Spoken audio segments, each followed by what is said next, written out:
All right, it's our first ever live stream here on the F4W Wrestling Observer YouTube channel. The Fight Game podcast is going live, and we're going live after dark. It is 10:15 p.m. here on the West Coast. I know John just got finished watching Dynamite. For you East Coasters who are hanging out with us, much love, much appreciation for all of you. I know it's late, but if you're hanging out, if you're waiting for Wrestling Observer Radio with Dave and Brian to drop and you just need a place to kind of hang out and chill out, hang out with us. I got my what do they call I know they call a Moscow Mule with vodka, but what is it called with bourbon? Is it a bourbon mule? Whatever that is. That's what I'm drinking. I don't have one of those fancy tins, so I got to use like my. I thought you're doing tea, and I'm like, dude, I was drinking. I got my Jack out. I got the, I'm ready. There you go. Fight Game after dark. But this isn't a pressure thing, right? This is just if you are enjoying your own alcoholic beverage, hang out with us. If you're drinking water, if you're drinking OJ, as the person who's behind me would be drinking with us, that is 100% fine. So this is kind of a cool deal because this is also, there's an audio aspect to this podcast. So those of you listening on the podcast, on the YouTube, we have the YouTube. I sound old.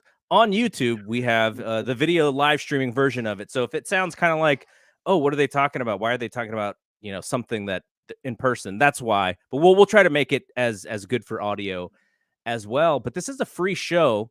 And when we do free shows for the Wrestling Observer Figure 4 podcast network, we do a little bit of a spiel here because for those who are not subscribed, we want to talk about some of the great things that you can get with a subscription. So really before we kick off the show, and we're going to have our guests to start this show are going to be Mike Gilbert and JD Oliva, who do Brace for Impact on the Fight Game Media Podcast Network. They just finished watching Bound for Glory. They're going to jump on here and talk about Bound for Glory for, I don't know, a good 10 or 15 minutes. Then John and I will do our thing. But first, let's talk about the F4W Network here. So our podcast, the Fight Game Podcast, has joined an already loaded lineup of daily wrestling and MMA podcasts and video that also includes Wrestling Observer Radio, which I do with Dave Meltzer. Brian and Dave are kind of like the historic tandem of wrestling radio. Wrestling Observer Live, which Brian does daily. Brian and Vinny Show, Figure 4 Daily with Lance Storm, Filthy 4 Daily with Filthy Tom Lawler, who we'll see in San Jose here in a couple weeks. The Big Audio Nightmare, which is a historical podcast. Speak Now with Denise Salcedo. Carl Stern's Classic Wrestling Show, Wrestling Weekly, Mattman, and the other show that I do, the live video show, which is We're Live Pal with Andrew Zarian and Denise Salcedo. Subscriptions start at $11.99 per month and include full access to current and past Wrestling Observer and Figure 4 daily newsletters, 12,000 hours, I'm guessing that number's a little bit low, of archive podcasts, and access to an exclusive message board, aka the board, and YouTube-only subscriptions for video versions of Wrestling Observer Live, Brian and Vinny, Figure 4 Daily are also available at $7.99 per month. So what do John and I do? If you are new to us, if you've never seen us before, what do we do? Usually we record on like a Wednesday night right after Dynamite, and we break down Dynamite and we break down NXT. Now, John, I don't even know if you know this, the West Coast is going to be preempted for Dynamite for the rest of the year. So I think we may have to move our show back to Thursday. I was just going to talk to you about this after the show ended. Like, what are we going to do? So you will hear us, you used to hear us Thursday morning, probably going to start hearing us Friday morning until 2022 when they move over to TBS. But basically what we do, we don't do like a recap show. We don't like go segment by segment. Brian and Dave do that already. Brian is the wizard at that stuff. What we like to do is we kind of like to take the pros and cons of the show and break it down and maybe go a little bit deeper into certain segments and just kind of avoid segments that were, they were just there. We're not going to talk about it. Yeah. So that's kind of our deal. We'll talk about the news as well. So John, if you've never heard John before, John is a pro wrestling booker. He's booked APW, which is out here in the Bay Area for years and years and years. He had his own company, Premiere, which is where you saw the header video, the header photo here. It's where Jeff Cobb. That's where I first saw really Jeff Cobb. I know he worked at APW as well, but I feel like Jeff Cobb kind of came into his own in Premiere and before he went to New Japan. So a lot of that is thanks to John. And I'm sure Jeff would say that, and John would probably say, no, it was all Jeff. All Jeff. Yep. So, and so, you know, John's just somebody who I've been talking wrestling with for a bunch of years now. And I always say the two people that I've learned the most about talking wrestling, now it's people who I know, are Dave Meltzer and John. Now, if I lived next to Jim Cornette, he would probably be on that list too, but I don't. And so for myself, I also co-host Wrestling Observer Radio 1 day a week with Dave Meltzer. We're Live Pal with Denise and Andrew, and John and I have now been on the F4W Wrestling Observer Network for a half of a year now. I think we moved our podcast over like exactly a half a year ago, but we've been going at it for like 3 years, two years prior. So, you know, we've been doing this for almost 3 years together. So that's where we are. And let's actually do one more thing before we bring on Mike and JD. And that is, last week on this show, we talked about giving away this figure here. And I'll show you. This is mine. I'm not giving away this one. But this is the figure. This is the Jeff Cobb figure, the Rising Stars from our buddy Chris DePatrillo's toy company. We had the giveaway, the folks who emailed us in for the giveaway, and the person who wins the Jeff Cobb figure is Jeff Lamb. Jeff Lamb has been listening to us before. Really nice guy. I've talked to him in email a few different times. So Jeff Lamb, congrats. I will email you to let you know that you won, and we'll get your details out there so we can get the figure shipped out to you. And now I think it is time to bring on our Impact team of JD Oliva and Mike Gilbert, and let's talk some Bound for Glory here. Fellas, what is going on? Mike, we're both wearing Niner gear. I think we're ready for tomorrow against Indianapolis in primetime Sunday night. Yeah, I had to wear my gear because this is a game that the 49ers might actually have a chance to win. So let's do it. and JD, I know you're watching high school football games because I see your tweets, but I don't know if are you a Bears fan? Like, what's the deal there? Check that out behind me, man. Bears fan, absolutely. Tomorrow we're gonna get murdered, so it should be fun. So let's talk about this show. I was browsing Twitter. I looked at the recap on the website, and it looked like there were some really disappointed people there at the end.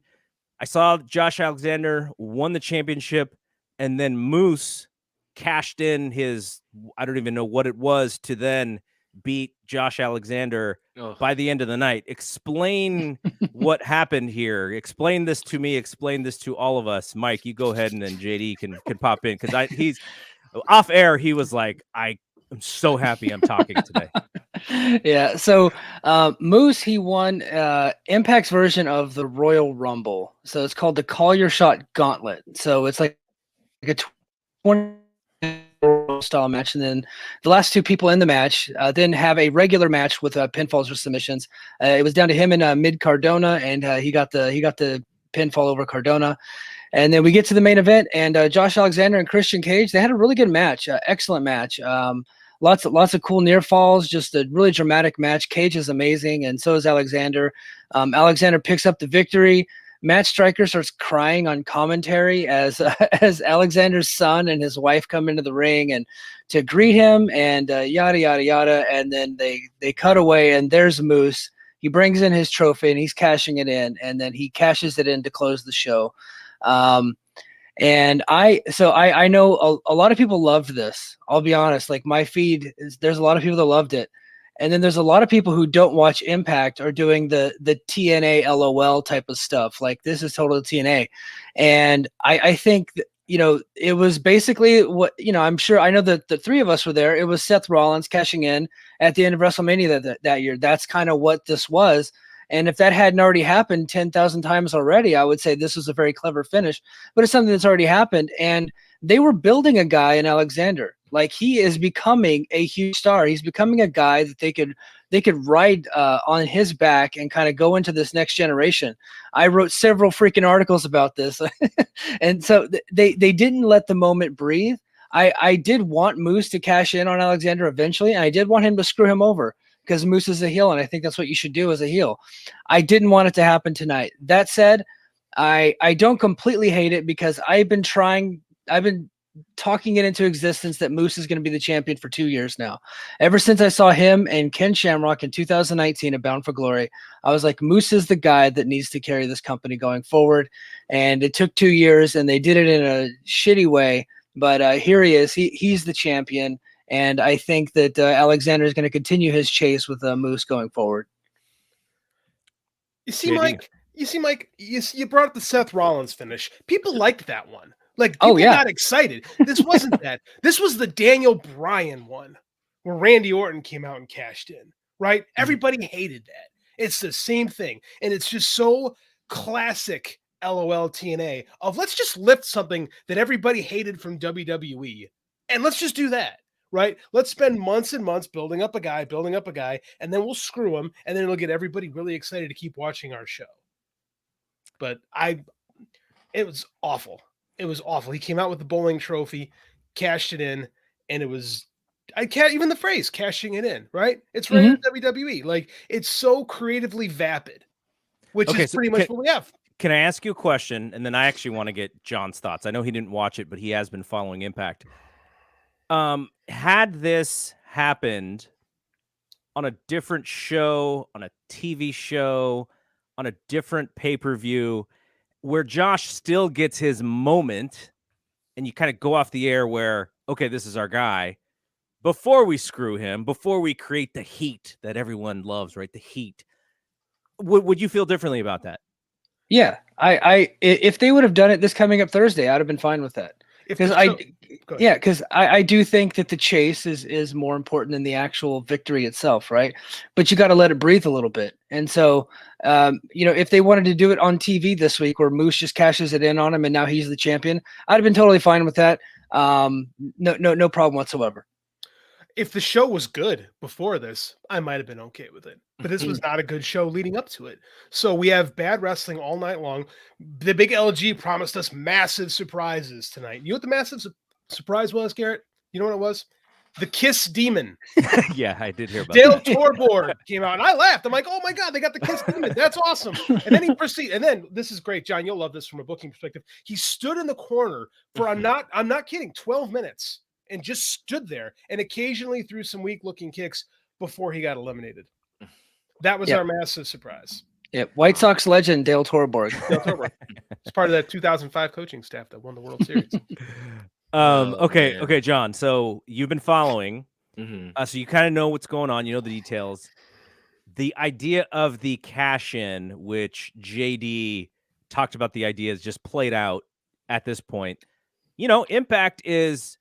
They had some AEW guys. They had Kenny Omega, now Christian Cage. So there were essentially more eyeballs at some point watching this product. I know, recently the ratings have been a little down, but the idea of let's kind of go back to this, method of giving the fans something that they want and then taking it away immediately. Like, what do you think about that? I think it's horrible. With Josh Alexander, they really had a guy they were building up really well. He's been having great matches all year, and Impact is, even with the involvement of Kenny Omega and AEW, people are still ignoring what was going on, and they were put on some good shows. And one of the best guys on that roster was Josh Alexander. This is horrible. I can't believe this happened. I saw Kiss Demon spoiler, but I didn't see this spoiler. And this is horrendous. This is horrible. I don't mind Moose screwing Josh for the title, but 6 months down the line, maybe, give Josh, you've been building this for so long, give Josh his run. That's what your fans want. And they pull this swerve bullshit that is just it's just going to cause people once again to kind of, hey, wash your hand, impact, or Impact's going to impact, right? And people are going to walk away and they're going to say, screw it. They're not going to be invested. I feel bad for Josh Alexander because this was their moment to really build around this guy. And now, I mean, Money in the Chase, I get it, but we already saw that chase, right? Like he's been chasing this year to be the top guy. And so now he got to chase again I would never book this. This is horrible. This is a bad move, big time. Okay, so you guys have to go record your podcast, Brace for Impact, on the Fight Game Media Network. There's the link if people want to check these guys out. And, you know, I know the chemistry, the podcast, I'm sure you guys will create probably a more entertaining podcast based off of this outcome than had it been a normal, let's, you know, have Josh have his moment. So I'm very excited for you guys to actually record, but you do have to record. So you guys do have to check out soon. But, you know, what I saw, Mickie James beat Deonna Purrazzo for the Knockouts Championship. What else is newsworthy coming out of this show? And Mike, we'll start with you, and then JD, you can finish it off. Well, that was about it. Mickie James won. Trey Miguel, he won the X Division title in a really, really good match, and I think that was probably the best match of the night.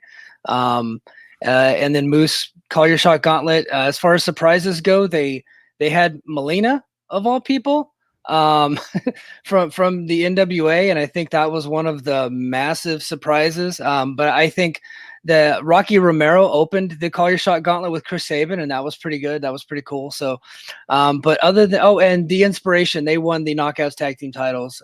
They came out and they had some chick out there with them, completely lip syncing a terrible song, and then they came to the ring and had an equally terrible match. So that was like their music video, new theme song or something I saw, right? Yeah. If you're like a 13-year-old boy who can ejaculate with a cold wind, you know, that's probably up your alley. But if you're a grown adult, you probably don't care too much. We did say that this was Fight Game After Dark here. Oh yes, sorry. I keep thinking we're on Brace for Impact, so I'm telling my jokes. You're gonna get those jokes on Brace for Impact. Mike's bringing the thunder, man. I'm listening to that Brace for Impact on Fight Game Media Patreon for sure. I want to hear more of this. This is awesome. All right, JD, what do you think? Nothing else cool happened. The show sucked. Did I mention the Kiss Demon came? Yeah. The entrance was great. It was like it was Dale Tor. Everyone like took 5 minutes to figure out it was actually Dale Toreborg. It was. I did see that. What they call him? Sean Ross. The Kiss Demon. It was the full. They called him the Kiss Demon. They called him the Demon. The Demon, Okay. Yeah, you got to pay Gene Simmons a lot of money to call him the Kiss Demon. No, here's the question though. He had the full Gene Simmons makeup on. Like they're gonna have to pay for that, right? You know, I don't think Gene Simmons is watching Impact, to be honest with you. That's a really good point. But it'll get back to him, right? I thought Finn Balor was the demon, though. We can have more than one demon. It's a parody, so you can't get it. That's the Tron. The Tron came up and said the demon. And I'm like, wow. Finn Balor? And then the Kiss Demon actually came out. I went, oh, sweet. Well, how many people do you think got spot this year? I can't believe that. Do you think anybody got swerved for that, like right immediately?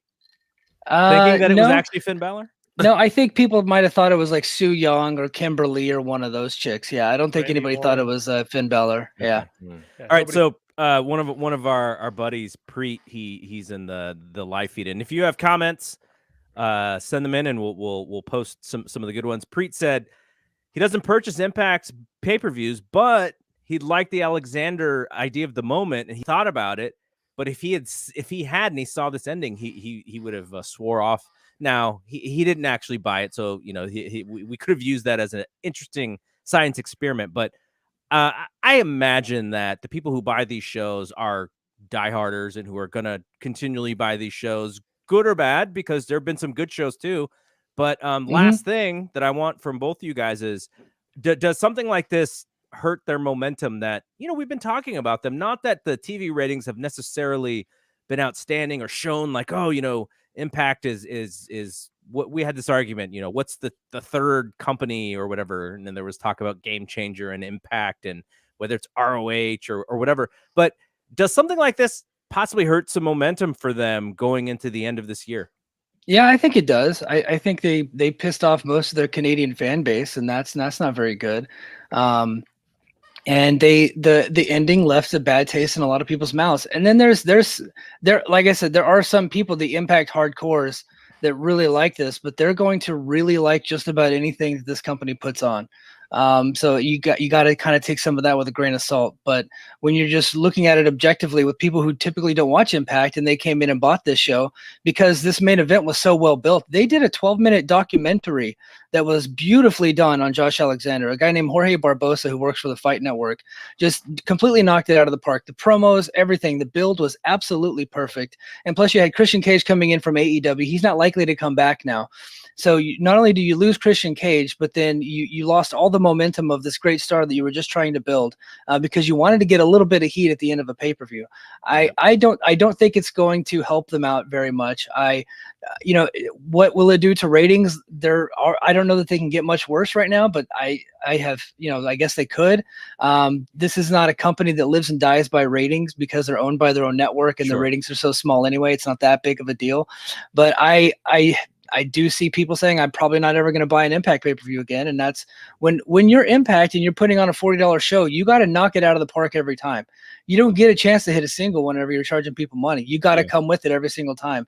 And tonight they didn't come with it. Tonight was supposedly their biggest show of the year. It's their WrestleMania. And it was likened to WrestleMania because it was completely mediocre. Right. They had 3 good matches on the show, no massive surprises, and a shit ending. Mediocre. JD, last thoughts? I don't know if it hurts because I don't know how much further down they can fall, but it certainly doesn't help. We talked about this on our show about this being possibly a transformative show, right? That this kind of sets the tone for what Impact is going forward, right? And it turns out they're just TNA, right? Mike had me watch Bound for Glory from 2011, right? And they did the exact same thing. They built up Bobby Roode, and Hulk Hogan said, no, can't do that. So they're like, okay, no, you're right, Hulkster. No Bobby Roode. And then, they did that. And now it turns out we did the same thing with Josh Alexander. So much like Bobby Roode, he'll get his title, though, again, but they ruined the moment because, got a book for heat. So we can't even be original. Like we can't even do bad things originally here. With this one swerve of a finish, they just eliminated any momentum they got from using AEW, from using Christian Cage. Is just all wiped away. So all that ended up nothing. Even with the change with Omega to Christian, you still should have used that to build up someone, and now you're just using it to get some heat for Moose. I mean, garbage. So short-sighted, man. Yep. All right, fellas, you're going to do it. If people who want to check out Mike and JD, patreon.com/fightgamemedia, their podcast. We have a $2.99 tier. So less than the cup of coffee that I get from Starbucks, and you can get a bunch of podcasts every week. So check those guys out. Hey, thanks for jumping on. Appreciate you guys coming on and hanging out with us and doing this thing while we're trying to figure out this live YouTube streaming. So thanks, guys. Thanks for having us. Awesome. Thank you. All right, John. So Jeffrey Lamb, who's the person who won, he's very excited to win the Jeff Cobb figure. Jeffrey, yes, you won. I will email you tomorrow. But he also had a question that's interesting, and I actually don't know the answer. He said, "Is there any validity to the news that this is the end of the AEW relationship, at least for now?" I guess I haven't been checking in on what that means because once I saw that Omega was out of the picture, I was like, okay, like Christian is great because he's a nice little bridge. But when you had Omega, there was something there because he's like the top guy in Dynamite. So I don't know what that means. And I don't know exactly what to say to Jeff. But what do you think about this? Well, I think Christopher Daniels is still there, right? And he's still part of management within the company. So I don't know how long he's going to be there for. But I would think they would still want to keep it open to actually put some guys that you're not featuring. You can't really feature on Dynamite or Rampage because there's no room for them. But like a young talent, like a Lee Moriarty or a Daniel Garcia or something, put them on Impact, let them get over there, get some experience there in front of television. Because, Lee Moriarty never worked television before, right? So, gives them time to get some experience on TV, promos, etc. And then when he's ready, when you have room for him, you can bring him back to Impact Wrestling. I'm just using him as an example, but there's a lot of other guys and gals you can do that with. Yeah. So Italia Vidal says that he won a lot of money on the Moose cash-in. So, he sort of predicted it. But he also said Moose has been chasing the world title for some time as a much needed shocker to a full circle storyline. So we have one person who he didn't dislike it. He thought it actually fit in the storyline. All right, so let's actually talk about some other stuff here. We saw, and the big story today comes from SmackDown. Dave and I talked about it on Wrestling Observer Radio. On the 5K Media Network, we did a podcast called The Wrap. It's a WWE-focused podcast. We talked about it. But I haven't talked to you about this, which is the news that the Becky Charlotte segment from SmackDown didn't actually go as smoothly as maybe they wanted it to go.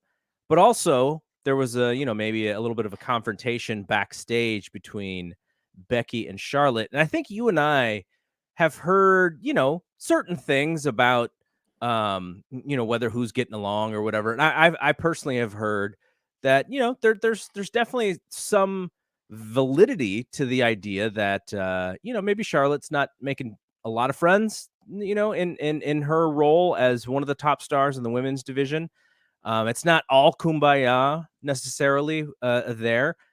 But, when you saw this news and you saw the Becky and Charlotte thing, I'm sure you weren't, super surprised. But what did you think about it? Because you understand the idea of like, you have two stars and it's kind of like this meeting of the stars, and you as a singular star, and I'm saying Charlotte, doesn't want to look bad. Becky doesn't want to look bad, but still it's a wrestling segment. So how do we maneuver these choppy waters? And it seems like kind of all that could go wrong did go wrong.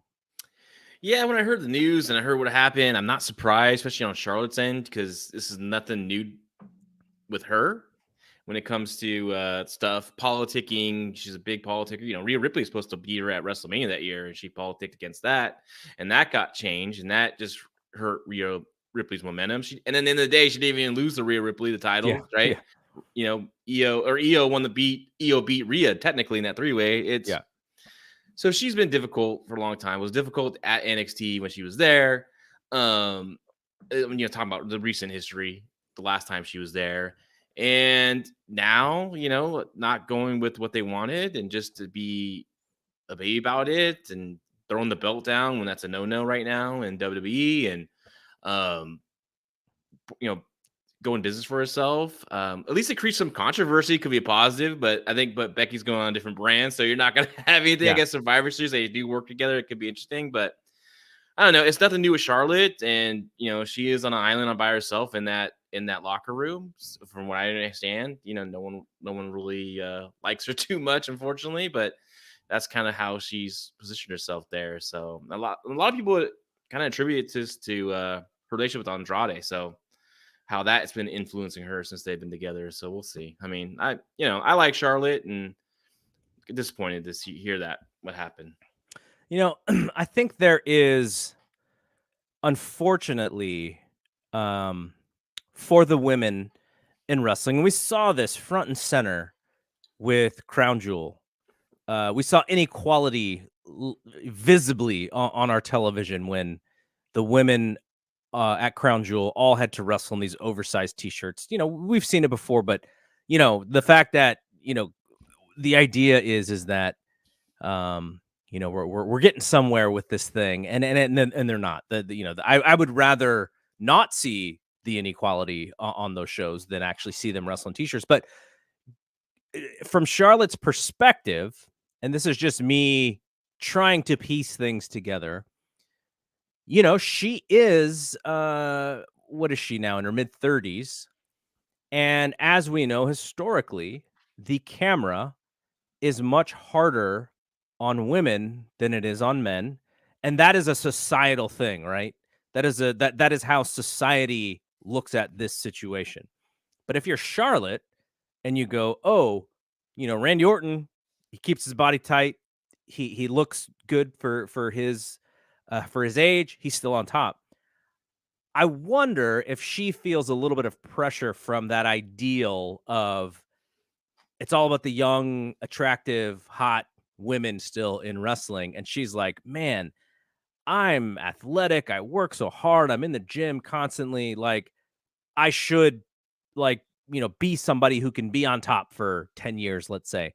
I do wonder if there's a little bit of insecurity there. And if that is the case, I have tremendous sympathy for her, because this is not a wrestling problem. This is a television, a movies, an industry problem where it is a little bit harder on women because of what society views them through, the lens that they view them through. So if that is some of her issue, I definitely sympathize. But at the same time, to be a professional, her dad is, she's a second generation star. There's tons of pressure on her there. Her dad is probably both her biggest fan and the person who was hardest on her at the same time. So there's a lot of stuff going on that I cannot just point and go, Charlotte's just a bad person here, and thus that's why this kind of stuff happens. Yeah. I mean, I still think you be professional, you do the job to do, and you get it done. I guess I can see why she would think it makes her look weak. It's kind of a stupid segment anyways, to switch the belts. Like, didn't they just switch the belts before, or just one brand goes the other? So I don't know. I guess the ultimate was to build up something for Survivor Series. He's something for Survivor Series, but I don't know. It was awkward. To me, it's kind of fun because, yeah, shit like this in 1997 got people talking about WWF again, right? Oh yeah. So maybe this will kind of get things started again and see how this goes. Maybe people will be interested in that Survivor Series match if that's the match it's going to be. Our buddy Chris Aiken in our Facebook group, the Fight Game Podcast Facebook group, he said, "Oh, this kind of reminds me of Brett versus Shawn." And I said, "Yeah, it does. If Charlotte is Shawn and everyone else in the locker room is Brett, then maybe it's kind of like that."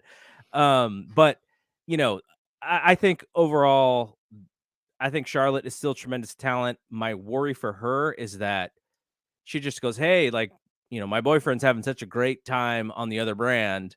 That's the place to be." And maybe it is, but she still has a ton of equity in WWE, and the way that she's booked, the way that they see her, she's a top star.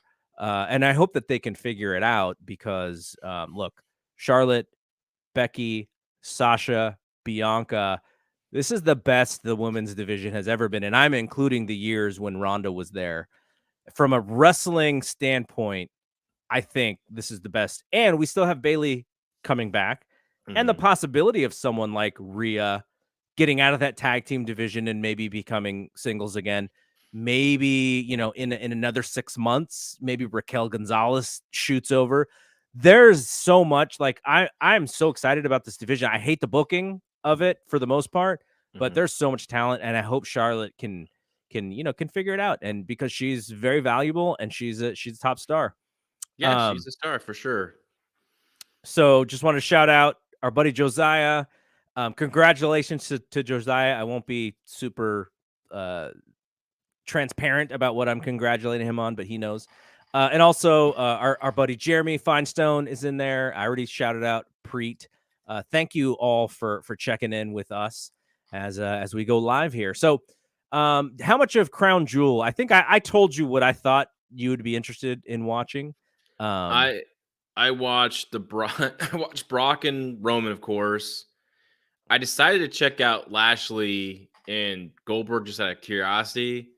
And then I watched the Edge and Seth Rollins match as you suggested. So what did you think of that Hell in a Cell match? I was waiting for it to freaking end, dude. I was like,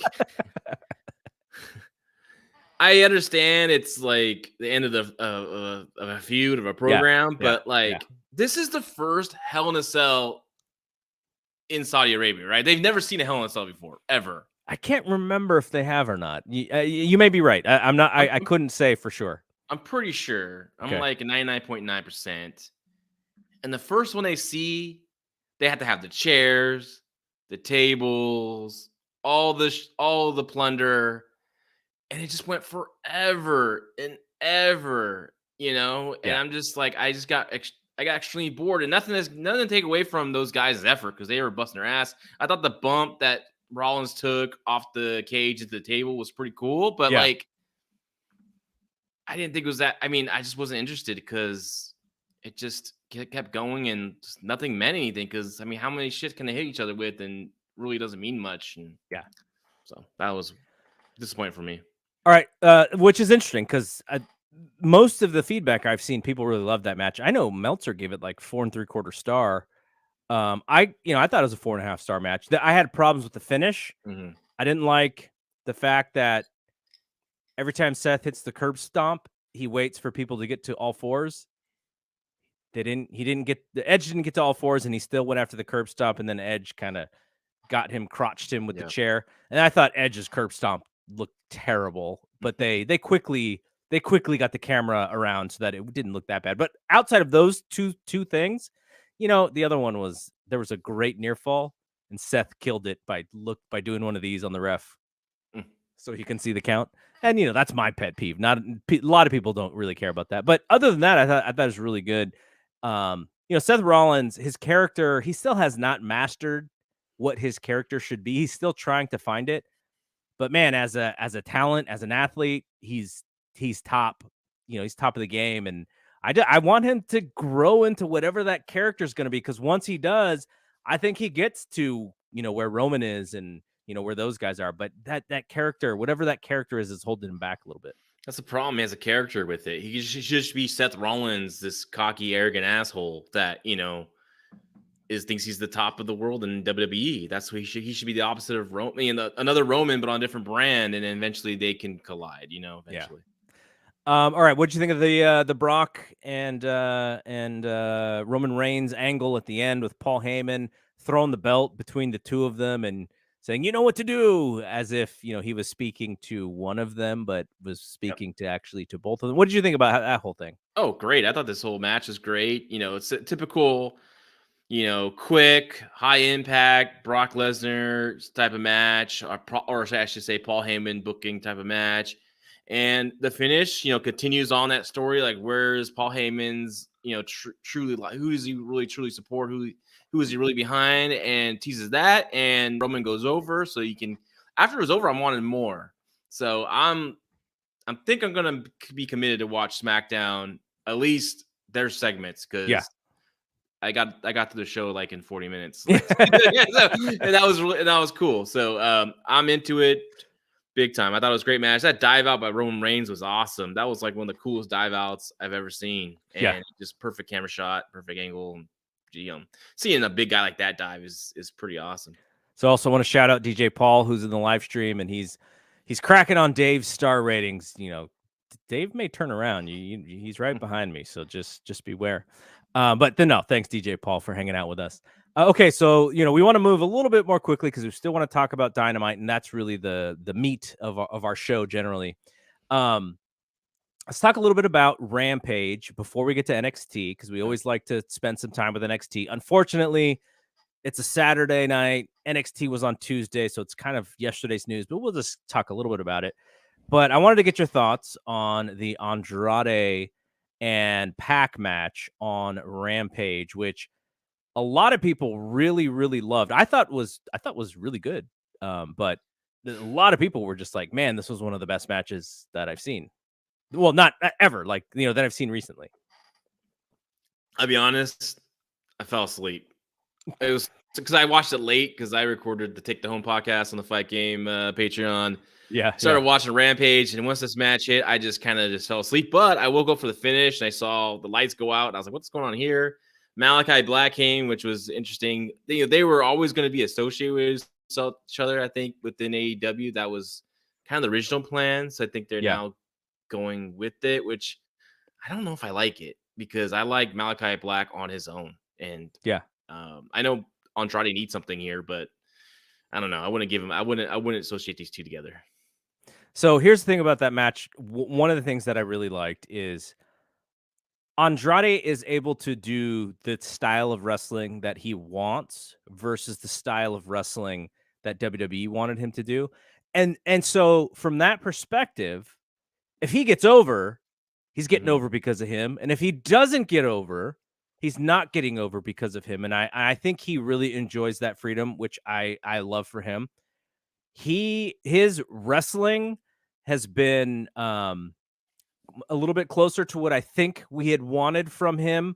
Maybe not as quite as good as NXT. It's not as polished maybe as it was at NXT. I think he's trying to be a little bit more exciting in AEW, but I think it's close. I think he just needs a few more matches. The thing that is off with him a little bit is whatever this character is, because it seems a little bit inconsistent. I think once they sharpen that character, once he actually establishes a role, who is Andrade? Why is he here? What does he mean for this company? Is he a leader? Is he a follower? Like all of those things, I think he'll settle in, but there's still a lot of up and down with him. But I root for this guy. I love this guy. He's one of my favorite guys ever in NXT. He's Mexican, and we need more Mexican talent. We need more talent from everywhere, right? Yeah. And so I like the fact that he's got he's got a little bit of a shine on him. So yeah. Doug, thank you to Doug for hanging in here.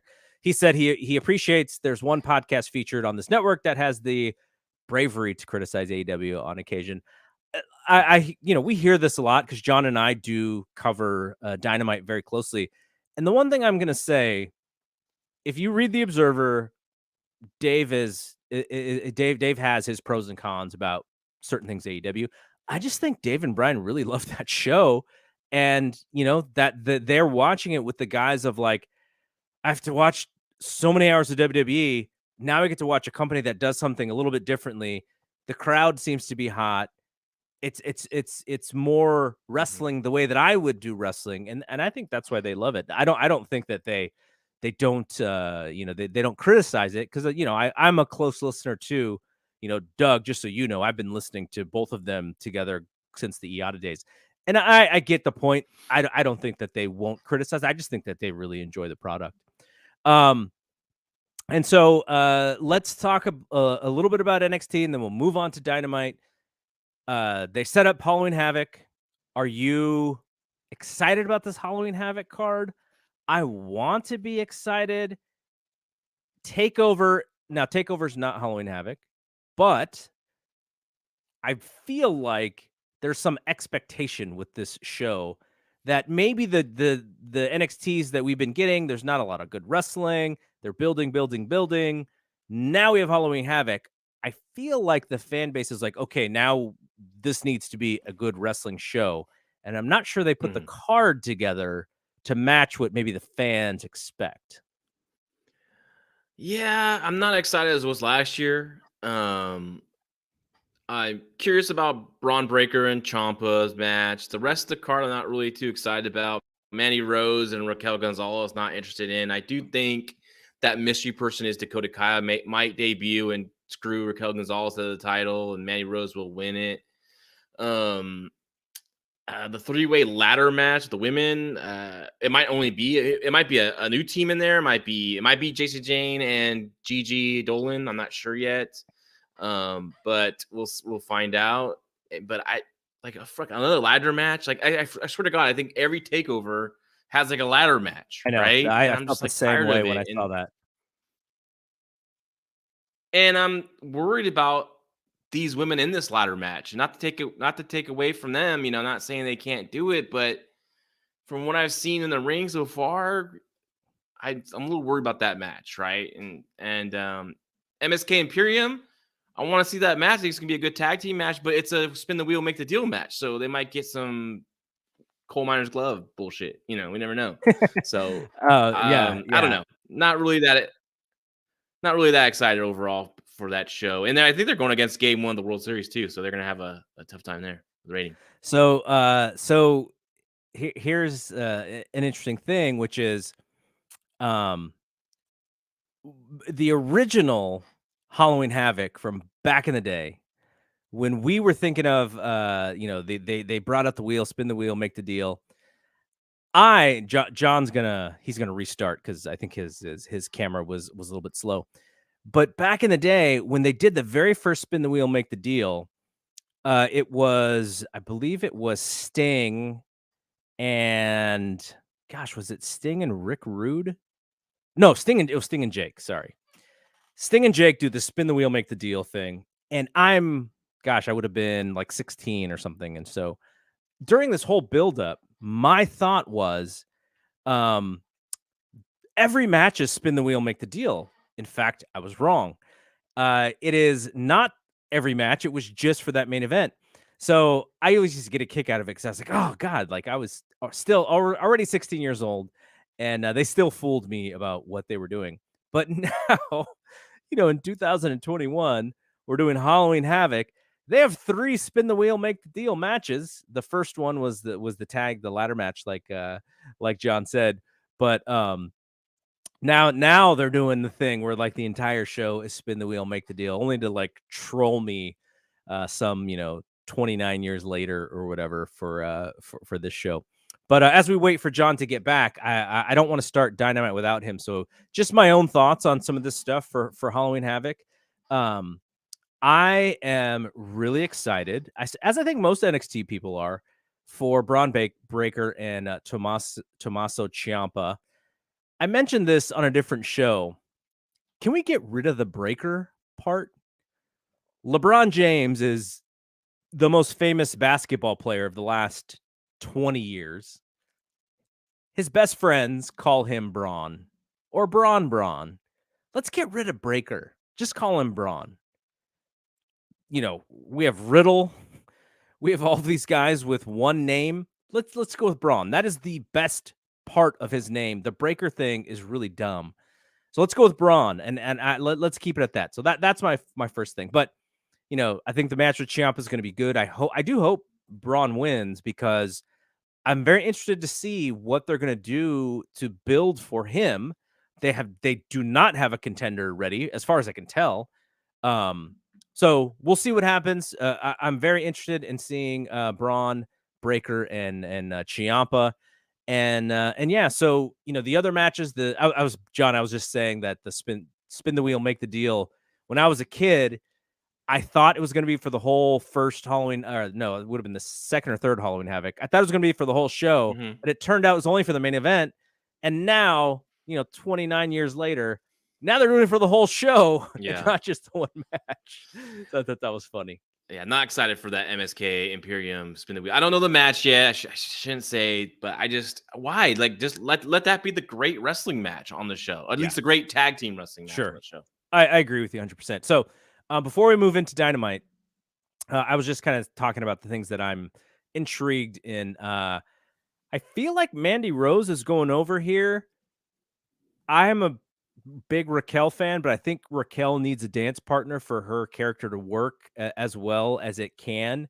Mandy Rose is not that dance partner, but I feel like I feel like her group, what is her group called? Toxic Attraction. Yes. I feel like they're coming home with one of these titles. So maybe it's the tag team title, or maybe it's Mandy, but they're focused on way too much for them to come home empty-handed, I think. Yes, they're definitely walking out with the championship, and I think it's going to be Mandy Rose defeating Raquel with Dakota Kai interfering. I just feel like that person they've been teasing, the graveyard and all that stuff.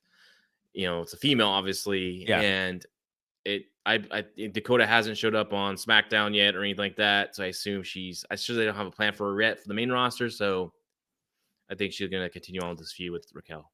You didn't see this probably because you skimmed through SmackDown, but Aaliyah got like a 10-second interview on SmackDown. Oh, no, I saw that in Ridge Holland and everything. I'm glad they put like Sheamus in there, because they make it not just about the new people, right? Yeah. Her character just is so similar to Frankie Monet. So I read for her, though. And I like Ridge Holland's promo. I thought it was pretty good. It was, very, very rehearsed, but I like what the dialogue at least was of it. All right, so let's talk about the last NXT show. Again, it's yesterday's news. It was so long ago. Was there anything that you liked about that show that you thought was really solid stuff? To me, this is my problem with it. This has become let's hype up these people who haven't debuted or they're newly debuted. And I feel like when you hype up everybody, you're really hyping up nobody, because we can't remember all of this stuff. And that is what the show's become. I want them to slow down and let's focus on a couple people. The show's only 2 hours a week. We don't have to go into overdrive with all this talent. Let's kind of like stagger it a little bit. Yep. But they're still driving it home. New characters, the poker player, this Andre Chase stuff, which is dying a death, and they are still pushing it down our throats. at some point we're gonna have to focus on a couple people rather than 10 people. Yes, I agree. They threw so much at us right when they had the quote unquote restart instead of like a slow transition to like, yeah, it's a brand new set, it's a brand new colors and all this kind of stuff, but we still kind of continue on what we're doing. But as you're saying, introduce Tony D'Angelo, introduce the Cowboys, right? Like, but they just throw so much at you, and no one's really getting over. Other than Tony D'Angelo, I think he's getting over really well. That was probably my highlight. I thought he did good. I like Diamond Mine. I think they're interesting. But that match was bad though with the Creed brothers. The match was fine. The finish was screwed up because the guy kicked really out. Bad. Yeah. Kicked out. Same thing with Elektra Lopez and Cora Jade. Elektra Lopez's shoulder was up. She kicked out. What the hell's going on over there? Yeah.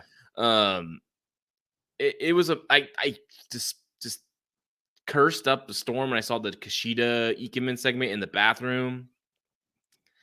And what's going on with NXT? Like, why is everyone not in wrestling gear? Andrew Chase, the Cowboys, Tony D'Angelo, like all these people are in wrestling gear. What's going on over there? Like, and then there are some wacky stories coming up, dude. Yeah. That's all I can say. And I'm thinking, like, this is my theory, dude. This is my theory on this NXT.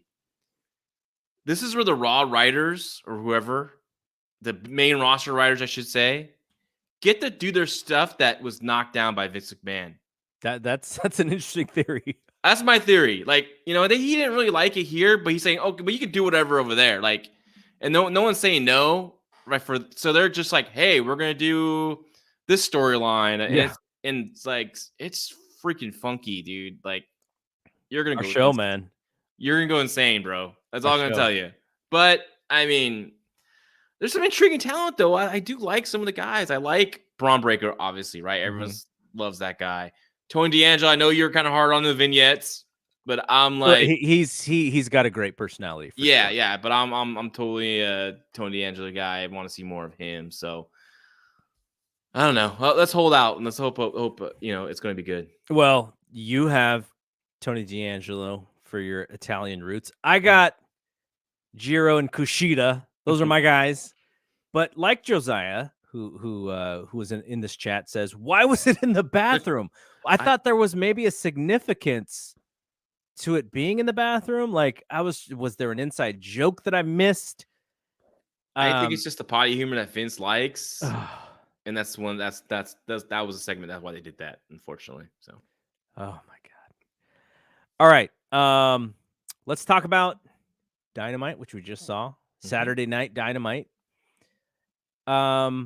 I would not say this was one of their stronger shows, though I did like two matches in particular, and I know, and we should probably talk about this right at the top.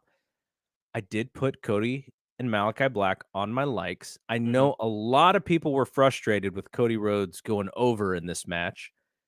I thought, when I sat back, I was like, that's interesting. When you do this kind of storyline where you sort of like a best of three matches, it usually goes 1-1, and then maybe the babyface wins number 3. But they did 2 early wins with Malachi. So essentially Malachi wins the war, but Cody does get a win in the last match, which seems interestingly like it's going to lead to like a tag team feud of some sort. Yes. But I think this is kind of what people, came out of the show a little confused. And I would say I was also a little bit confused, but I thought this was the best Cody Rhodes has maybe looked since, I don't know, that match with Dustin at Double or Nothing. Like, he was on fire in this match, and I haven't seen this version of Cody in a long time. I mean, I like the match. I don't know if it was a really great match or anything like that, but I was into it to where I just couldn't turn away. I wanted to see what was going to happen next. I was confused though. Was it a no disqualification match? I don't know. The part where I was like, I must have missed something is when Arn is just hanging out in the ring for like a minute and a half. Well, Malachi Black pulls a chair in the ring. Referee takes away from him. Or Cody takes away from, and the referee's taken from. But then when we go picture in picture, they're pulling out tables and stuff. So they I'm did like, the biggest spot in the whole match in the picture-in-picture. Yeah, but that's a timing issue with AEW. The crossroads into the table. Something went long, or maybe MGF trying to put his jacket back on. Cut some time for sure. But yeah, the big spot was in picture-in-picture, which I actually saw because I couldn't fast forward. I was watching live. But I was intrigued. I'm not a big fan of the Malachi Black Andrade connection. It's an interesting zig for sure.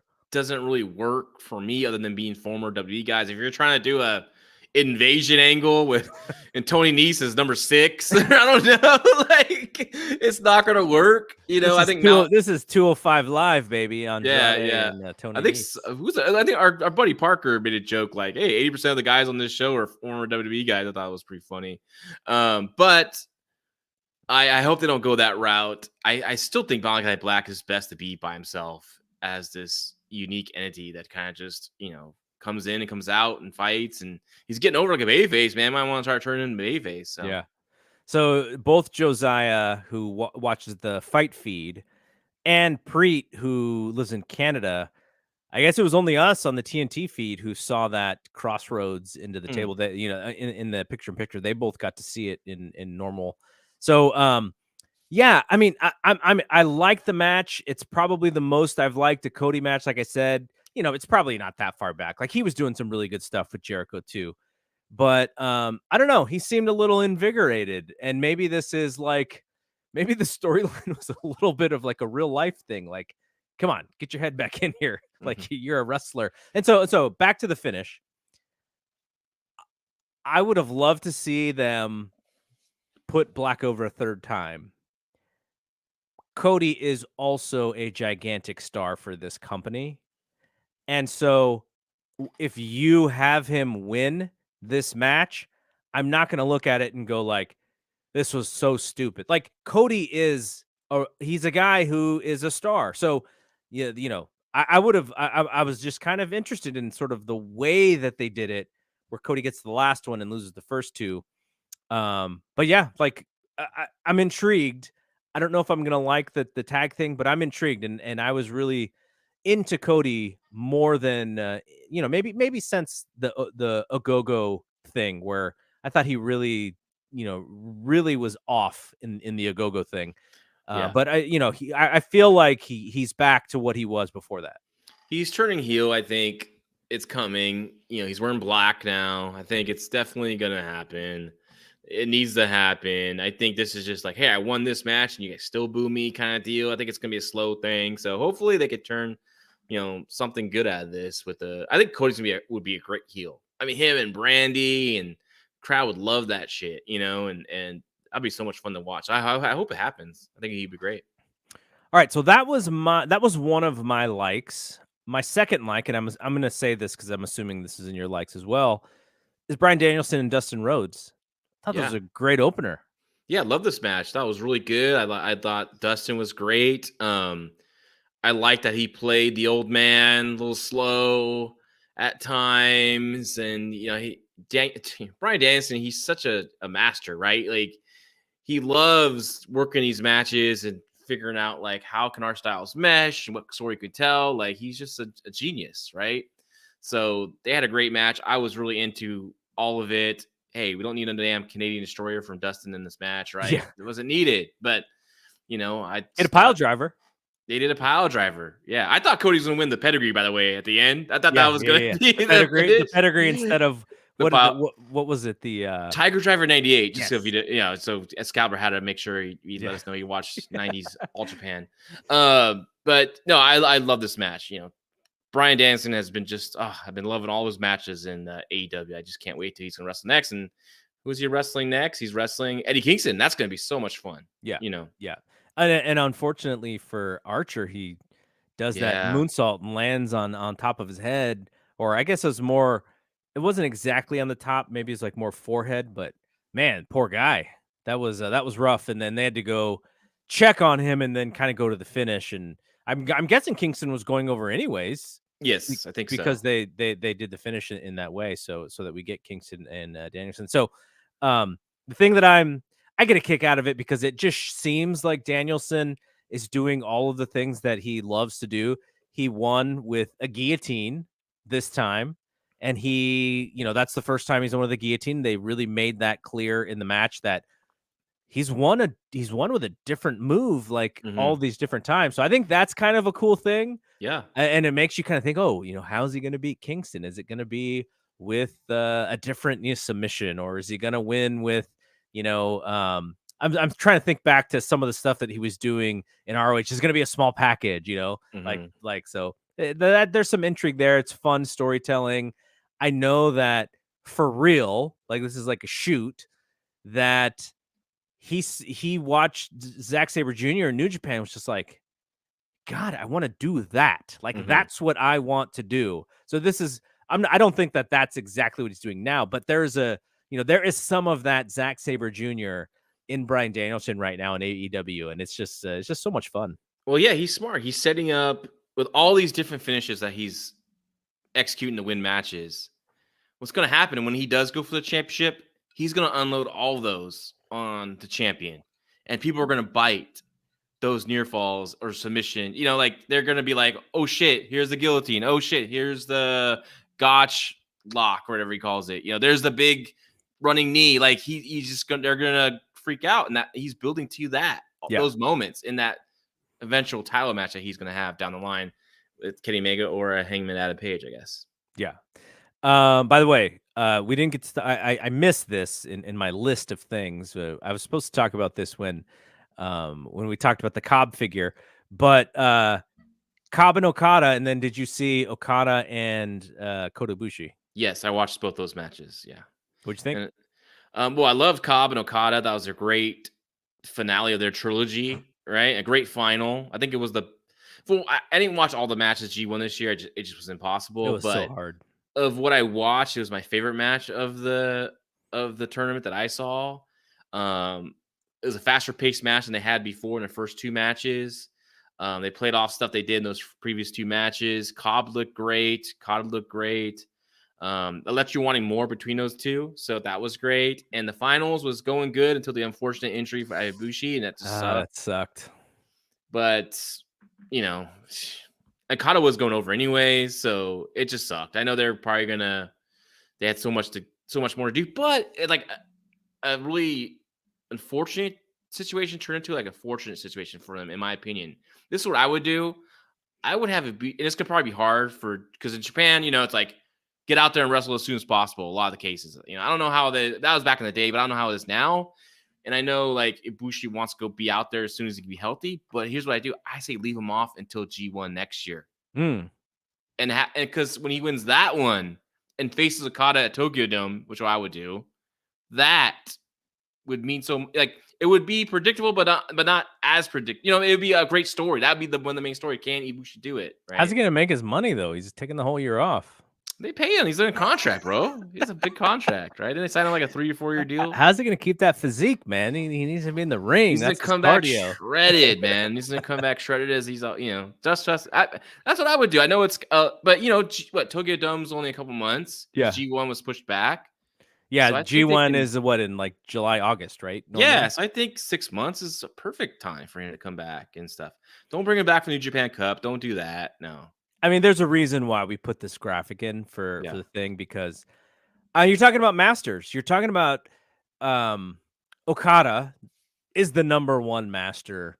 You could have your favorites in wrestling, whoever did Bryan Danielson. Okada's still, I think, the number one guy in the business when it comes to putting together wrestling matches. Kenny Omega, you can have your person. I had this discussion with Dave on Wrestling Observer Radio earlier today. We did it Friday. We didn't do it Friday because we actually went out to dinner for his birthday. So we did it Saturday early.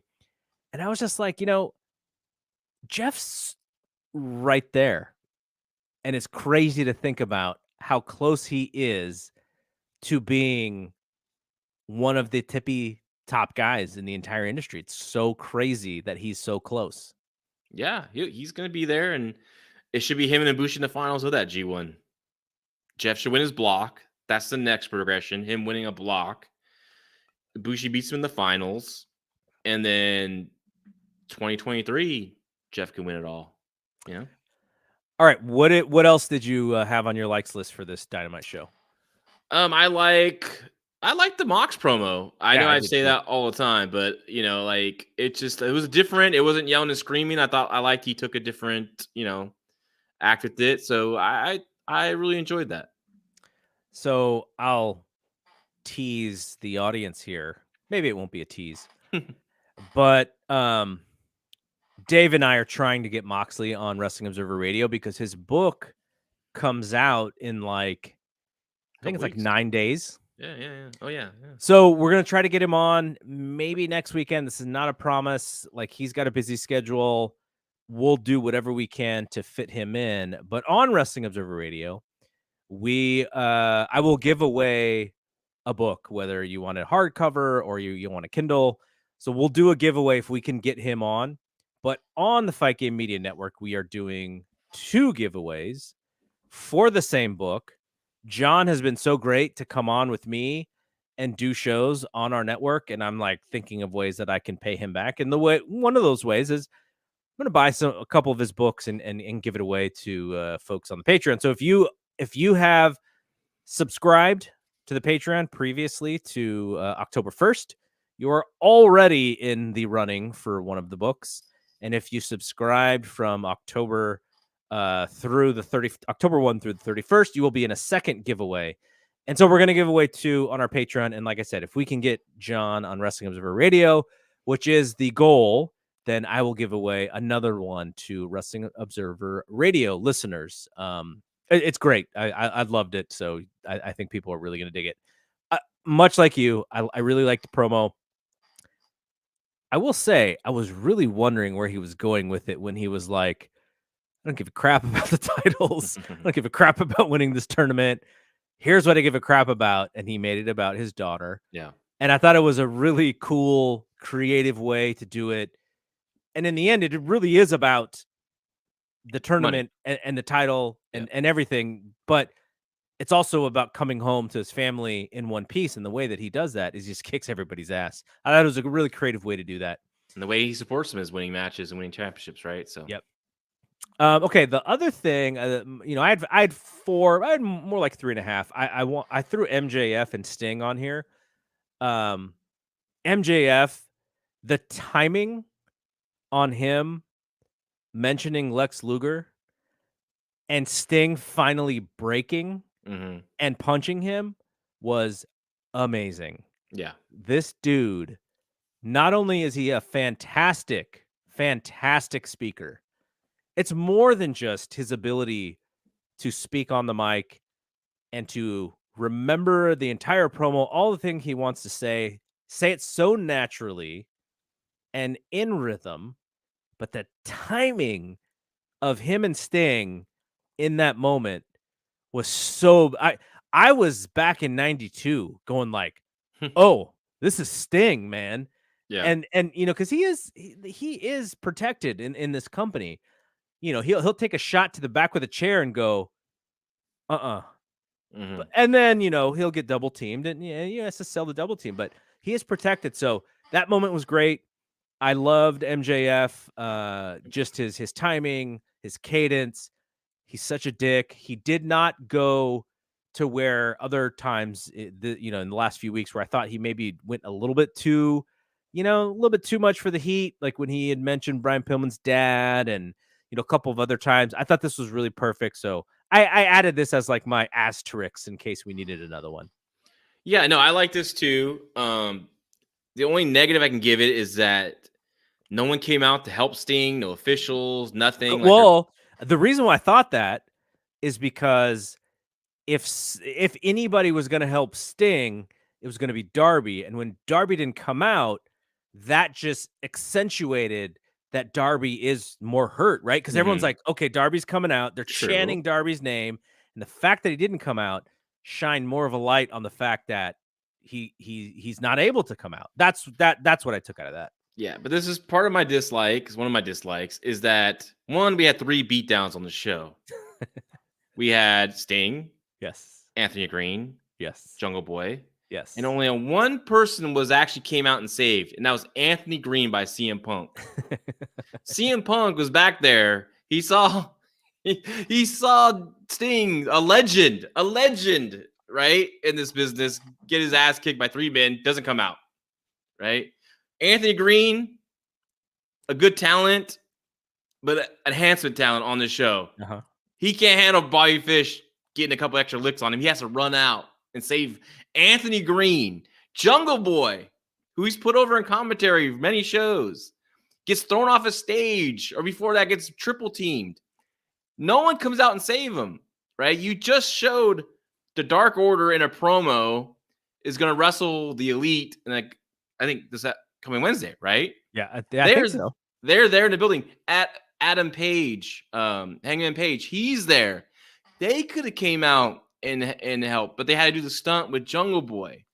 To me, it's like you made the babyfaces look like, and I'm talking about Dark Order, look like, not that cool of guys. They don't come out and help Jungle Boy. Back in the day, you make excuse why the babyface, I had to go do something. Like I know, like they would do, like a babyface would be out there and he'd be like, well, I gotta go visit some sick kids. Like early in the show, an early promo. So you're not wondering, like, why isn't the babyface coming out and helping? Where's our hero? Oh yeah, we already know he left early to go see the sick kids, right? Yeah. Yep. So all we saw was Dark Order use that time. That's another part of my dislike, to talk about, we're gonna be for Halloween. Like after that great I gotta go on a rant here. After that great promo by Hangman Adam Page, which was freaking awesome, right? You're talking about last week. Yeah, last week. Yeah. We once again put him back with the Dark Order. Like, we put him with those guys. You know what I mean? Like, don't do that. I don't like it. Like, he can come out next week and kind of, maybe get involved in something like that. But have him come out and it's just a goof segment. After that money promo that he cut, kind of brought it down for me a little bit with the Hangman and Page. But couple more shout outs. Justin Nipper, Robert DeAndrea, thanks for hanging out with us. Love those guys. Justin Nipper, the editor of Fight Game Media. Okay, so was there anything else on your likes list before we move to dislikes? Yeah, I have one more. I like the Bobby Fish Anthony Green match. Here's a nice get over match. Like, we don't really get to see that. Everyone has to have this like big back and forth match on Dynamite. So it was nice to see Bobby Fish come out and have a get over match. But what was funny, I was like, when this match was happening, I'm like, is he wrestling CM Punk next? Because I just feel like that was going to happen. And sure enough, that's what it is. And now it's going to be a good match. Yeah. But man, I want CM Punk to be doing something of importance here. Like, I don't want to be CM Punk's like wish list of wrestlers he wants to wrestle, right? Like, he's working down the card, in my opinion. Like, I believe, like, in a couple weeks, we're getting CM Punk versus Dr. Luther because he's already want to wrestle the Hall of Famer, FMW legend. Maybe they can do that on or Dark. Serpentor or Sunny Kiss, like Dark Elevation. Let's put that. Joey Janela. Like, how low could CM Punk go? Like why is he not in this tournament? Right? I know they don't want to waste it, but like, it just is it's a glowing issue. Like, why isn't Miro in it? Why isn't CM Punk? Right? It's we got Dark Order 10. Yeah. Wasn't it on Tony Khan's notebook that he was holding so near and dear to his heart? Wasn't it Punk and Christian on that? Is that the match is going to be? I thought that's what it was. Because if that is the case, wouldn't Christian be wrestling someone from the Elite that they got taken out? Let's see. Give me Jungle Boy and Christian versus the Young Bucks at Full Gear. Luchasaurus can still remain out of it for months. We can have Christian and Jungle Boy as a team. Would be nice. Let me see here. No, it's actually Christian versus Adam Cole and CM Punk versus Wardlow. That was the match. Okay. I do want to see CM Punk versus MJF eventually, so that's going to lead to that. That'd be great. But yeah, maybe I don't. Well, God, they got to shoot something soon for that, right? Because Full Gear's what, 2 weeks away, 3 weeks away. It is like 2.5 weeks. No, it is 2 weeks away, actually, right? Yeah, they should be shooting something for 3 weeks away. 3 weeks away. Soon. Yeah. So I'm guessing after the Fish match, which is on Wednesday. So Doug in our chat agrees with you. He says it's not a novelty to see him come out anymore. Having him in 15-minute matches with low to mid card guys weekly has taken the shine off him quite a bit. Yeah. I see that as well. Though now we don't think in TV ratings necessarily, but you know, he was the guy who beat out that 30-minute head-to-head SmackDown show. He was in that segment. Dave wrote in the Observer that he wanted to be in that segment. He's like, you know, don't change this just because WWE is going heads up against us. I want this segment. So, you know, he was in that segment. So, maybe I think for us, yeah, we want to see him move on because, you know, he's a main event guy. But maybe his role, at least for Tony, as we sort of get through, you know, because one of the things we think about is before Punk and before Danielson were on board, Tony had stuff built, right? He had his ideas for those moments. Those guys come in, and now you have to incorporate them into your storylines. And maybe he wants to finish telling some of these stories and then putting those guys in after that they're done telling. That's quite possible for it. So that's my but thought. Sometimes you gotta pull an audible, you know. And that's what Meltzer said. Meltzer said the same thing. Especially when you get caliber of, you know, CM Punk and Bryan Danielson. Yeah, if you sign Tony Nese, you don't need to change much, right? I mean, I'm not knocking Tony Nese. I'm just saying, like, it's just he's not at that level of stardom that we're as Bryan Danielson and CM Punk are. Is Tony Nese the guy that we saw at the bar in New York that one time? No, I don't remember him. I mean, I don't remember, you know who Tony Nese is on 205 Live, all that stuff. Yeah. Right? There was a WWE talent who showed up WrestleMania weekend to one of the bars we were hanging out with. I couldn't remember if it was him or somebody else. It was like a lot of people. No, this was after. This was when we went to like one of the other ones. Jungle Boy was with us. JR was with us. No, it's not him. No. Oh, okay. Yeah, we don't want to say who that was, but yeah. I thought it might have been him, and I was like, hung out with that guy. No. Different guy. All right, so let's talk about the dislikes to the show. I'm going to start. I thought some of the producing of the show was weird. So MJF, we talked about the MJF and Sting thing. Wardlow was there. Spears was there. After they do this segment where it's a produced segment in the back and MJF is with Wardlow, and Wardlow then tells MJF, like, why did you shove me the week before? And to me, I'm like, that needed to happen before the segment that we just saw, because there was no tease of Wardlow having any of these feelings in the thing with Sting. So that was a weird production thing for me. And then there was this, what did he call him? His a buddy or accountability friend or whatever it was. And now Wardlow's paired with Spears for some reason whatsoever. You know, that I didn't even feel like that segment was necessary. But then I want to make sure I'm right with this, because Leo Rush, who I love on the mic, I think he's fantastic, and I can't wait to see him in the ring. The problem with Leo Rush is you know, he's a little inconsistent with things, but if he's on his game and he's got his mind right, what a talent. He was with Dante Martin, and they were talking about Matt Sydal, and you know, Matt Seidel's not good enough, and this and that, and then they get this tag match with Leo Rush, who's going to make his AEW debut in the ring. No, actually, he was already in one of the matches on the pay-per-view. Wasn't he on like the Battle Royal or something before? Yeah, is he a Joker? One of those guys? Something. Yeah. He was on one of those. He didn't win it. You know, came out as a surprise, didn't win it. But you know, we'll get to see him in the ring finally. And they're going to face the Sydal brothers. But he said here on Rampage, I think, and they were actually on Dynamite. So that also threw me off. And I was like, wait, did Shivani say that this was an interview that we did on Rampage yesterday that we're showing now? So there were some interesting production things that stood out to me that maybe was like, because of the fact that last week's that yesterday's Rampage was actually taped last week, and so there's a little bit of like continuity stuff that they had to deal with. I thought maybe that was possibly the issue. Somebody in the chat may let us know. So Josiah said accountability was what he called it.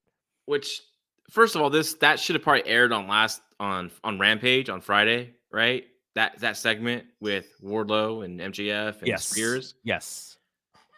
And when he had Spears kind of watch Wardlow or oversee Wardlow now, make sure he gets the job done correctly. Okay, I was like, okay, I can see that being something that's going to cause more tension between Wardlow and the Pinnacle. But then Spears is like, moo. So like, what the fuck? Like, what was up that segment? Like, stupid. They should honestly, if CM Punk is wrestling Wardlow and is going to lead MJF, maybe you should leave off the teasing of Wardlow and MJF splitting up until you get to CM Punk, where CM Punk could be that guy that kind of like puts those thoughts in Wardlow's ear, like, hey, this guy's using you. You got such talent, et cetera, et cetera. And he could be the one that kind of sets that off. And that'd be interesting. Yeah. All right. So shout out again to Brent M, who is in the chat. Shout out to Robert Frank 16. Robert Frank 16, or sorry, 615 said that any word on Archer's neck. Archer tweeted and said, I've done this move 100 times, and unfortunately, this is the one time I screwed up. But he said that he'll be fine. I don't know if that means that he's 100% fine right now, but he's a tough dude. They're going to be smart about it. They're not going to throw him back out there, with a head injury or anything. Yeah. So, all right. So what did you have on your dislikes? We talked about a lot of mine already, and I didn't have much actually. I thought the show was fine. Nothing was nothing really offensive other than the couple things I mentioned before. But back to Archer, I think when you have an injury like that, I think you call the match, especially if Kingston's going over anyways. Yeah. There's no need to risk him even going in there to do the Oklahoma roll they did. Like, it's a neck injury. It's serious. This is real life. I mean, you never know. He can go out there and something can happen, right? Like, you got to take him out of the match. And it's a believable injury because the guy everyone in the whole building saw him land on top of his head. Yes. So the only thing, and this is obviously a perception thing, he's such a tough guy in his persona that I'm sure he did not want to end that way, right? He didn't want. He's like, I understand. At least pin me because that protects my character a bit. But I agree with you, especially after we just saw what happened to Kota Ibushi, right? Yeah. This is the biggest match in the G1, and they were okay to say, we're done. We don't need to fake this pinfall through. This isn't Steve Austin and Owen Hart at the 97, SummerSlam, where he's got to win this match because both of the guys who got hurt were the ones who lost. So, they could have ended that one like that. Well, look at Jay-Z Jane on NXT. She does that dive out. She falls on her head. Woo! She gets up to get the moonsault spot with Io, but referee went out there and checked on her and they said, hell no. No, you're done, right? Better be safe, because what else? What happens? She goes out there and does something, and they let her go out there, and something bad happens. That they didn't catch. So that was only the last dislike I had on the show. Okay, I have two more. We talked about this last week, which is I'm a fan of these Dan Lambert segments. He didn't really have a giant part in this one. This was more the Ethan Page show. Ethan Page had a couple of shots at Jericho. I thought this segment was too long. They could have shaved a little bit off of this. Sammy Guevara coming out, I think is great, but I'm still not sure why these baby faces keep saying yes to stipulations that are not in their favor, to the point of where it's like, well, if I win, you have to like completely drop your team. Yeah, I know. Yeah. Like, oh, okay. It's like, it's like parents telling kids they can't hang out with some buddies, right? Yeah, oh yeah, sure. All right, cool. I will never hang out with that guy again. It's like, how about no? How about let's put these stipulations a little bit more in my favor here. Let's re-explain this. Now, he did get the thing where if he wins, he gets to pick the members of of the ATT crew that are going to be in that match. Which is going to be Dan Lambert. It should be, right? Right? That's what I think it's going to be. Has to be Dan be. Lambert. Yeah. I mean, if for Sammy to be a smart baby face. Yeah, because you're not going to be like, oh, yeah, we want Jorge Masvidal and JDS, right? So, so I assume Lambert would be pinned by Jericho or submitted by the Walls of Jericho or something like that at the finish of that match, whatever that 10-man tag is going to be. So Stoya TV here has an interesting question for you, or for both of us, but I'll ask you. Do you see the main title on AEW changing anytime soon? And I think the answer is probably yes at Full Gear because of the Adam Page storyline, right? Yeah, you have to. If he fails again, it's going to take some real big creativity to get him back up, and but he can go heel and join the Elite, and they can all be reunited. But I think you go with the title on him, and then Bryan versus Page, maybe, or maybe not. Maybe Bryan doesn't win that tournament. Yeah, maybe it's Mox. Maybe it's Mox. Yeah. All right, the last one that I had, the negative, and it look, the angle was fine, but Jungle Boy against Brandon Cutler, I wanted to see Jungle Boy do 2 moves and beat him. Yeah. And look, it was a squash, but Cutler was there to do Cutler stuff. I think it's supposed to irritate the fans. It doesn't irritate the fans, I don't think, in a way that makes you want to see Jungle Boy beat him. I think it irritates the fans in a way of like, why is this guy on our television? Yeah. Yeah. It's go away heat stuff. Yeah. Same thing with Matt Jackson. A lot of stuff. Like they try to be like over the top when they're selling. It's like you can be an asshole in the beginning, but when a guy like just a couple weeks ago when Jungle Boy locked his submission hold, the snare trap on Matt Jackson, he's still in the over top, like selling, like, oh my God, oh my gosh, instead of like actually selling it and putting over how painful it is. Like, yeah, you can be an asshole early, but when it's time for the main stuff, don't, right? And same thing here when he has Cutler in that, I guess it might be okay because Cutler's such a dork and goofy character, but at the same time, she's screaming in pain, like, oh my God, help me, guys, someone help me, come save me. Like, it's just crap. And I'm just mad at myself. I didn't put this on my dislikes. Man, I was just I was tired. I was tired with the kids, man. I was not on my A game when it comes to my dislikes this week. Well, we actually ended. I was a little worried that we were going to go a little bit long, but we ended right on time, actually a couple minutes early. But before we go, because we have a couple minutes, I just want to mention we are probably going to have to change our recording day from Wednesday night, Thursday morning to the following day because, for the West Coasters who have only the TNT West Coast feed, that feed is going to be interrupted by hockey. So John will not be able to watch these shows until very late, and then it doesn't really make sense for us to record that late. We both got day jobs, we got to go to work. So we'll just probably move them to Thursday.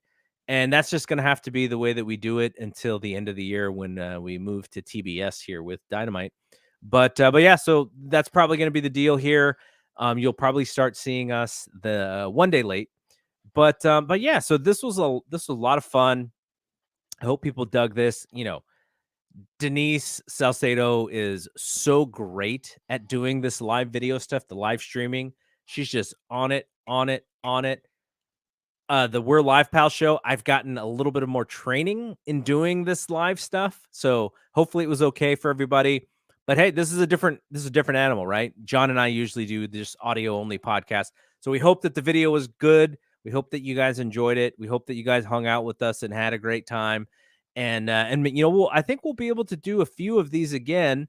And look, the whole thing with me in producing shows like this, if people are going to sit here and watch live and hang out with us and they're going to chat, I want to chat back with them. They are here, they're giving us their time, and I want to make sure that we do that. So, all the folks who were in here, Preet, Doug, Josiah, Justin Nipper, Mike Gilbert even came in after he finished his show, the Bound for Glory show. He came in.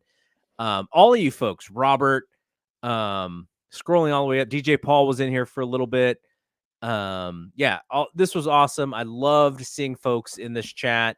Makes me feel like, we're doing something that people enjoy, and that's kind of the whole thing. So for John and Mike Gilbert, JD Oliva, who came in and talked to us about Bound for Glory, I am Double G. We're going to do this again. So, we'll prep everybody when we do come live again. And when we go live, I think we're going to make those shows for free on the F4W network as well. So for everybody, I am Double G. We will see you when we see you. Peace out.